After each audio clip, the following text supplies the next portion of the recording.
আপনারা জানেন যে জাতীয় পার্টির কেন্দ্রীয় লিডার বগুড়া ২ আসনের সাবেক সংসদ সদস্য শরীফুল ইসলাম জিন্না সাহেব জুলাই বৈষম্য বিরোধী ছাত্র আন্দোলনের ঘটনায় তার বিরুদ্ধে একাধিক মামলা হওয়ার পরে সে দীর্ঘদিন পালিয়েছিল, নিজেকে আত্মগোপন করেছিল। তাকে গ্রেপ্তারের চেষ্টা আমাদের অব্যাহত ছিল। তাকে গ্রেপ্তারের চেষ্টাকালীন সময়ে গতকাল দিবাগত রাত অনুমান ৩:৩০ ঘটিকার সময় আমরা ঢাকা মেট্রোপলিটনের রমনা থানা এলাকা হতে তাকে আমরা গ্রেপ্তার করতে সক্ষম হই। তার বিরুদ্ধে জুলাই ছাত্র আন্দোলনের ঘটনায় হত্যা, বিস্ফোরক এবং অন্যান্য আইনে প্রায় 10টি মামলা রুজু ছিল এবং এই মামলাতে সে দীর্ঘদিন পলাতক ছিল।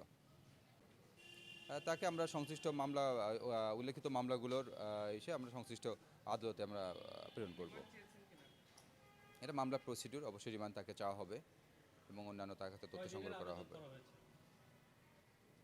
এটা এখনও আমরা ডিসাইড করি নাই, আমরা আমাদের প্রয়োজন মতো তাকে আমরা রিমান্ড আবেদন করব।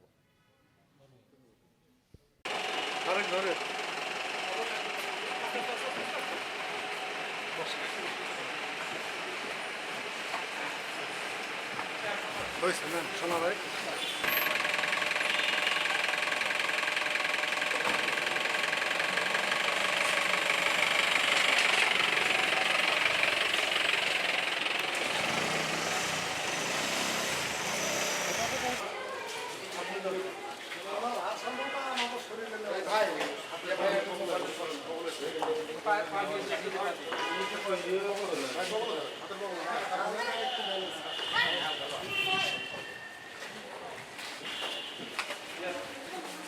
ভাই না আমি একজন মুক্তিযোদ্ধা হাঁটা লাগবে দূরে ভাই দূরে দাঁড়ায় ভাই স্টিল পাওয়া যায় ভাই না ভাই দেখেন না